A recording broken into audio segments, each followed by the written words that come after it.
Hi, Tom, mymotionfitness.co.uk. So, an interesting one to think about. How much time do you think you spend on two legs? Maybe standing at your desk, or in the kitchen waiting for the kettle to boil, or doing the washing up, or perhaps you're bending down to pick something up. Heavy box, kind of that over-the-top deadlift style position. Or perhaps you're slightly more upright. You're bending down to pick something up. Perhaps on one arm you've got your son or your daughter. You're bending down to pick up the key. You drop the keys. Come back up, slightly more upright.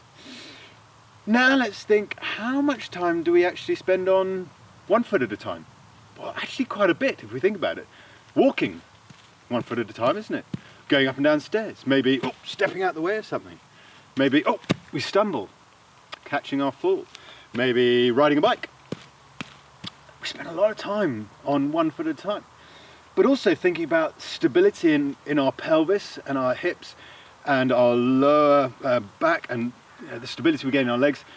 Surely working the stability on one side and the other gives us more of an awareness and stability and control through all of our pelvis and how it moves and how we feel confidence in the way we move.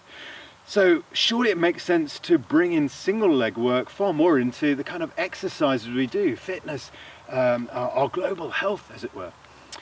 And one very simple way to start with looking at single leg work and an exercise that can be progressed as far as you want, and I don't care who you are, whether you're a complete beginner, whether you're a slightly of older ages, or you're younger, or you're an athlete, or whatever you are, this applies to everybody.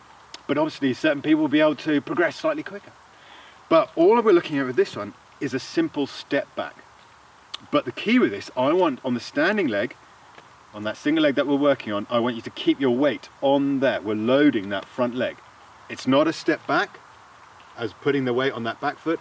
I want you to feel the weight and strength and stability through this front hip the whole time. So just doing a simple step back. We spoke in the last video about how we bend, where we bend in the hips. Exactly the same way. Whether we're two legs, one leg, we still bend in the same place. Makes no difference. So take the weight on one leg. Take the weight off the other one. Soft knee when we don't lock the knee. As soon as you lock the knee, the pelvis drops forward. So you want to keep the bottom tucked under, and being able to unlock the knee just helps us keep that bottom tucked under. So from here, all I want you to do is do a little step back. As you step back, to be able to keep our weight on this foot, we need to fold forward as well. So just bending from the hip, step back, step forward, step back, step forward. And the knee bends because the hip goes back, if that makes sense. So, step back, and we can progress this. Maybe we can step back and bring the knee up. Step back. Or maybe when we go back, we don't put the foot down at all. So really working and feeling that balance and stability on that front leg. You should feel your weight evenly distributed all the way through your foot, not more on your toes or your heel, all the way through. Keep it slow, keep it controlled. We just want fluid movement, but we're in no rush. And like I said, there's lots of ways you can progress this, and there's obviously lots of different movements we can do, but working at the moment, at the beginning, just on that forward and backward movement.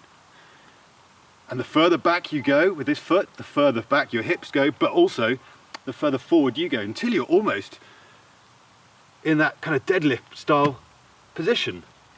Actually, the position's no different, is it?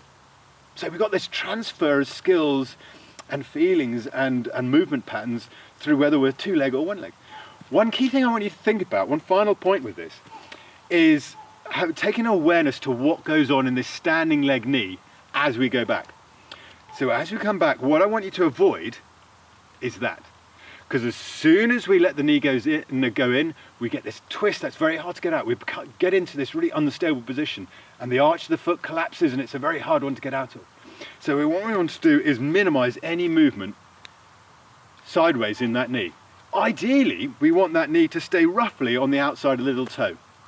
Obviously, different people are made in different ways, so people's knees going to be in all different places. But strictly speaking, we're looking at not letting that knee come in. So as we come back, just really focus on not letting that knee swing in. And the stability, like always, comes from the hips, from the pelvis. This is where all that stability flows from, to bring stability to the knee, to the ankle, to the foot, and also upstream, what goes on in our torso. So thinking about this knee, thinking about where we're bending, and coming forward and progressing as much as you like. Like I said, you might not want to put the foot down at all. But now we're starting to see how all these different things start to link in together. Where we bend, where that stability comes from, how it feels to move, and bringing that into our day-to-day movements, whatever we might be doing. Practice those. Like I said, it applies to everybody, but some people might progress far quicker than others. But single leg work, a key part of what we should all be doing for our day-to-day lives, for our fitness, for our health, for recreation, whatever it might be. Single leg work, critical. I look forward to talking to you soon. Thanks very much.